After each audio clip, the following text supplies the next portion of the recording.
Okay.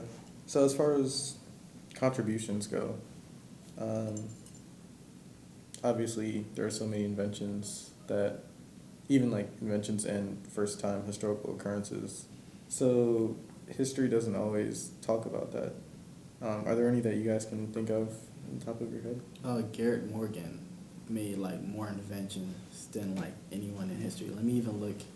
Let me try to list all of this. Okay, so Garrett Morgan, some of the inventions that come off the top of my head, the gas mask, the traffic light, they were all made by Garrett Morgan. So When you talk about, you also have, and I feel so bad I'm drawing a blank her name right now, but the mother of hair care. Madam C.J. Walker. Yeah, Madam C.J. And Walker. Thank you. if I'm correct, she was the first African American female millionaire. Yes, Hmm. very true. Mm-hmm. And then if you want to talk about not just like physical inventions like that, but you can talk about entertainment inventions with the rise of jazz music, hip hop music, Even rock and roll. exactly, R&B. I'm drawing a blank on some inventors that were mentioned, but there's a Breakfast Club interview with Dick Gregory, Mm-hmm. and Dick Gregory, don't know the part within the interview, but he does rattle off some. Oh yeah. Some Also, black bringing up inventors Dick also. Gregory, President Obama isn't the first black person to run for office. Not at all. Yeah. Yeah. Dick Gregory did it. Jesse Jackson did it. Oh yeah, Jesse Jackson did. Al Sharpton did it a couple times, didn't he? Yeah, I mean Sharpton never got close, but Jesse Jackson actually won some primary. Yeah. Jesse Like- Jackson fell like $100,000 delegates short or something like that. Yeah, so Garrett Morgan, basically, his main inventions, he invented a lot of stuff. His main inventions were, of course, the traffic signal, the gas mask, safety hood, and also he also made a comb for straightening hair in 1910. So Garrett Morgan made a lot of stuff. And we can talk about George Washington Carver Mhm. too. Oh yeah, George Exactly. Washington Carver with like his innovations with the peanut. Let's look at other black. And what name were you? I was just gonna say we can go back to some of the political policy that we mentioned earlier with the Black Panther Party. So I mean, if you want to attribute that to like Huey P. Newton, Bobby Seale, Fred Hampton, those guys,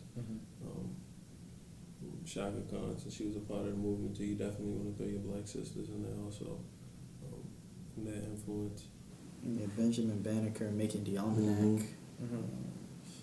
There's just so many names I can think of. You think of like innovations. Rock music was made basically by I believe Robert Johnson. I believe Robert Johnson. He's the one who made rock music.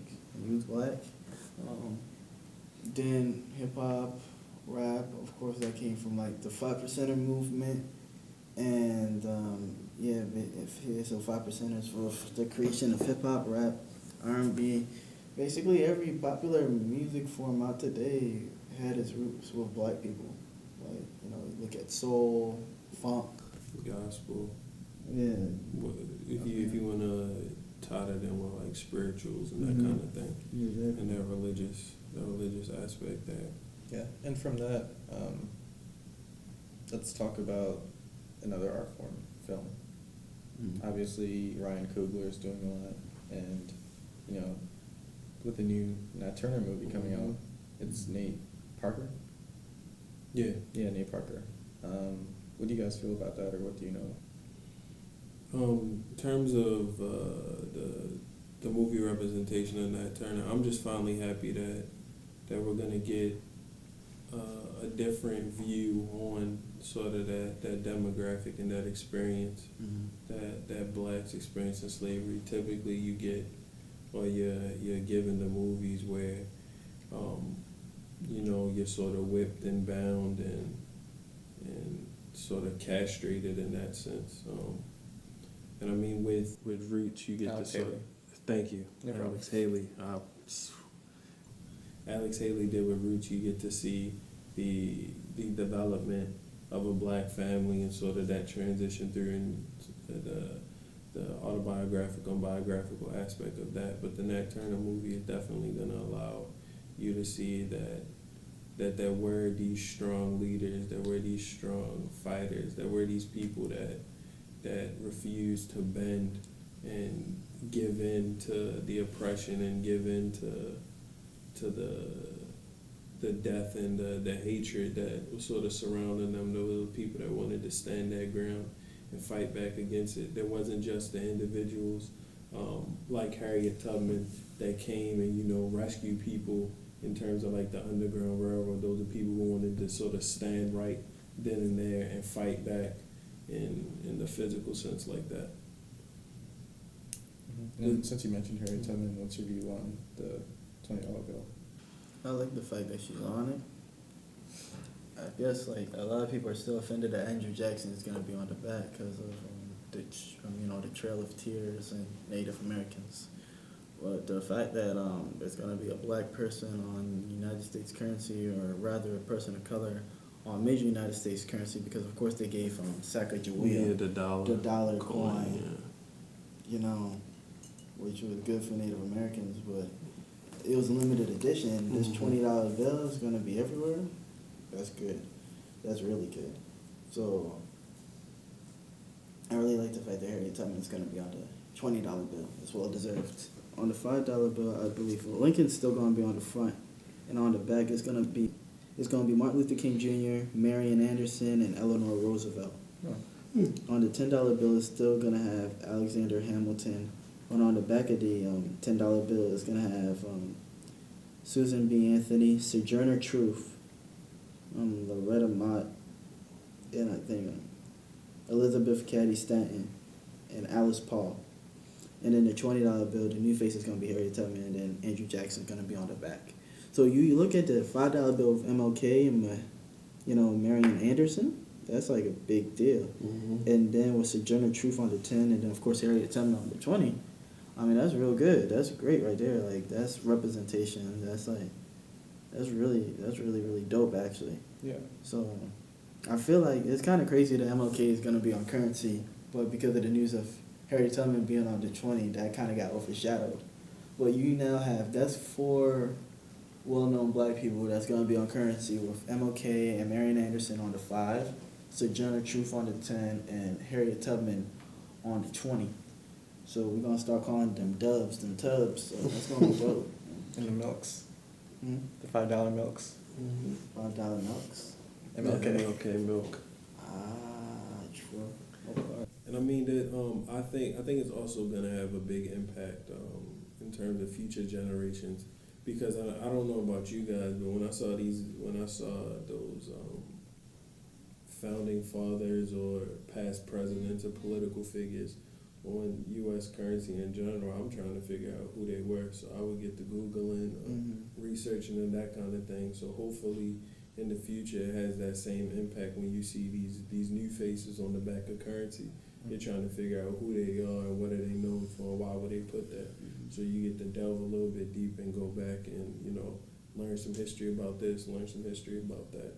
Sort of further yourself in that regard. And back to the Nat Turner movie, Birth of a Nation. Interesting history is that the title Birth of a Nation was actually from a white supremacy film. So taking that same power and putting it to something positive, in my opinion, is brilliant. Yeah, Birth of a Nation is that film about the KKK, but it was a silent film for the KKK, and it actually helped revitalize the Ku Klux Klan after the Klan was formed slowly after the ending of the Civil War. Like during the 1920s, there was a huge resurgence in the Ku Klux Klan. So, Birth of a Nation came out in 1915. So the fact that they chose that for the Nat Turner movie is pretty beautiful. Yeah.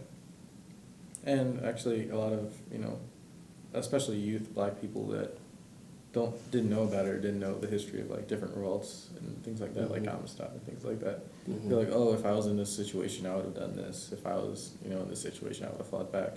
But it's hard to actually put yourself in that situation when you've never had that same, environment actually around you. And it's good that, we're actually getting to see the largest event that happened in this scenario. So I'm really looking forward to it. And a lot of people, even today, still say with the whole radical idea, they're like, oh, he was radical because, he killed and things like that, which was controversial. But at the same time, again, going back to the U.S. leaving Britain, it's the same principle. It's a Like, war. yeah, basically for freedom, for your rights, and things like that. So it's good that we do have that empowerment with money. Definitely this type of film. Just more black representation in film in general. Mhm. That's why, and I know there's something kind of near and dear to you. That's why the whole Black Panther movie that's gonna come out also. Yeah, I'm super excited because Mhm. actually Black Panther, the character in Marvel, was pretty much the first comic book character that wasn't either a sidekick or a degrading villain. Of course, he was the king. They've never been conquered, which you can compare to Haiti. So if Yeah. you want to talk about that. Oh man, when you talk about what Haiti means to blacks in the Western Hemisphere, and you talk about what the Haitian Revolution did to slaves, you guys got to understand that the U.S. actually outlawed all interaction with Haiti once they gained their independence. Like Haiti was the first country that was founded by black slaves once they got their freedom from the French. Like the Haitians actually fought back against the French, won their independence, and then the U.S. punished them for getting their independence by having sanctions placed against them in terms of trade. They wouldn't allow Haitians to come into the country because they viewed them as the term that they love to toss around now. Haitians were kind of viewed as like terrorists in the sense that they were seen as entities that could come to the U.S. and act terror by enticing black slaves in the South to revolt against their masters. So when you talk about Haitian history, it's a rich history in terms of their appeal to blacks and in terms of the stance that they took against the whole idea of slavery. Very well said. Mm-hmm. I would say the last topic that I want to talk about for this general collection is the whole idea of black intra-segregation. A lot of us, for example, during the Jesse Williams speech, they said, "Oh, he doesn't understand,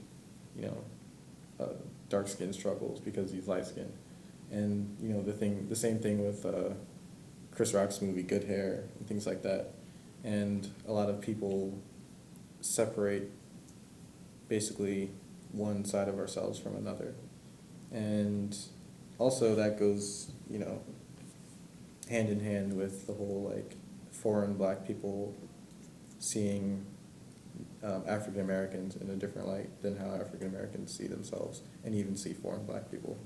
Victor, would you like to talk about that? Oh yeah, I feel like there's a lot of. That's one reason why there's problems now within our community. Is the fact that a house divided cannot stand. Mm-hmm. So essentially, you have people that come in from Africa and the Caribbean that may come to America, and they don't view themselves as Black Americans. They view themselves as their Caribbean or African countries. Their African countries. Name. So you have people come from Nigeria. They'll be like, "Oh, we're Nigerian. We're not Americans." Other people from Jamaica like, "Oh, we're Jamaican. We're not from America."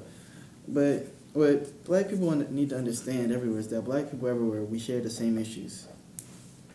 We share the same problems with poverty. We share the same issues everywhere across the world when it comes to broken families. We have so many of the same issues everywhere. The only thing that's different, honestly, are our accents. If we really want to get down to it, a black man in Europe or a black man in Brazil, for example, is going through many of the things that a black man in America is going through, So we are all bound by the skin. We're all bound by this, universal struggle that we have. So dividing ourselves isn't necessarily the best thing to do. It's just, if anything, that's what, those in power who want to keep black people down, that's what they would want us to do. They would want us to Destroy ourselves. Yeah. Separate ourselves. Exactly. That's exactly what they would want. It's kind of like with colorism in the African American community, like what they were saying with Jesse Williams, he can't understand because he's light skinned. No matter what, if you're light skinned, you're brown skinned, you're caramel, you're dark as a shadow, you're a red bone, they look at you as black. Mm-hmm. It doesn't matter in their eyes. Like, you're still gonna be viewed as black, and they're gonna treat you as such.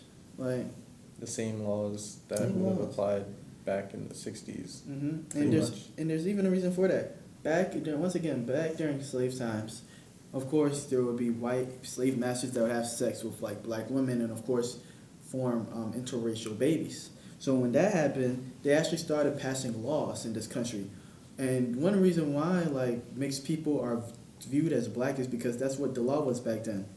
Like, they made laws saying like, let's say a black person has sex with a Native American, or a white person has sex with a black person, that person's still going to be viewed as black. There were actual laws enacted back in those days that said no matter if you have this percentage of black in you or you're 100% black, you're going to be viewed black by the law. Correct. Even, for example, the movie Free State of Jones, Mhm.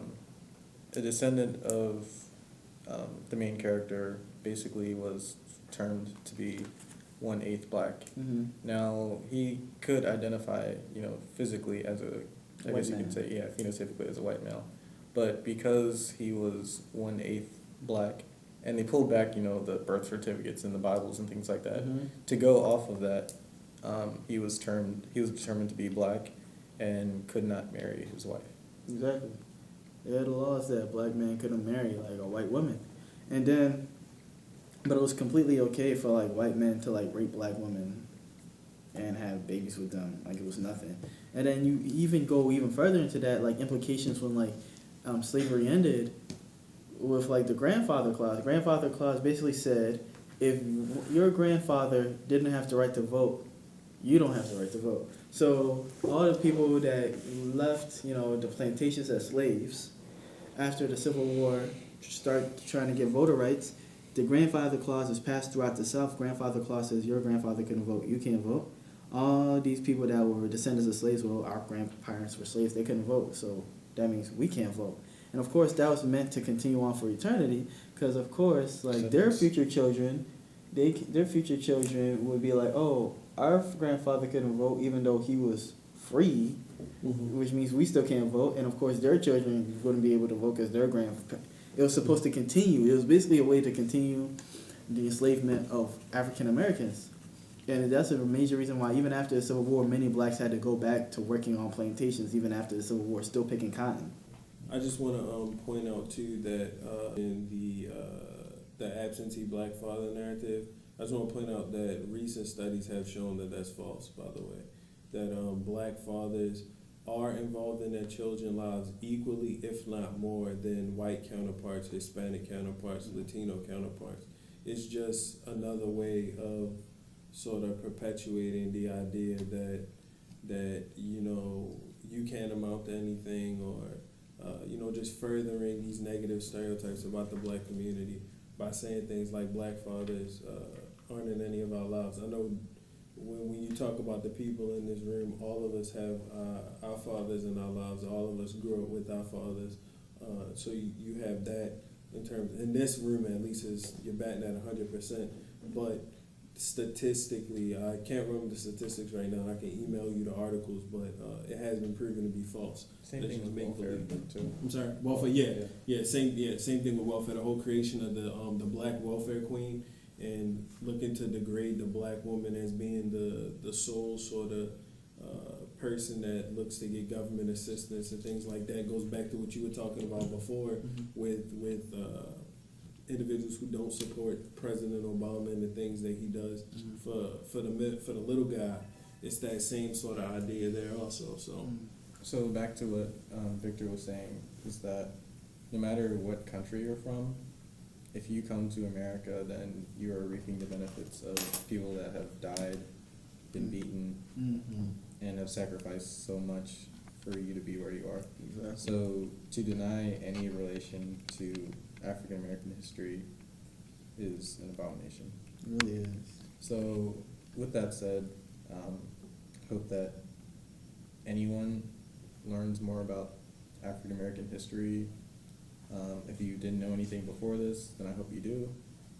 And hopefully this gave you new perspective and new insight to either spread the information or take action?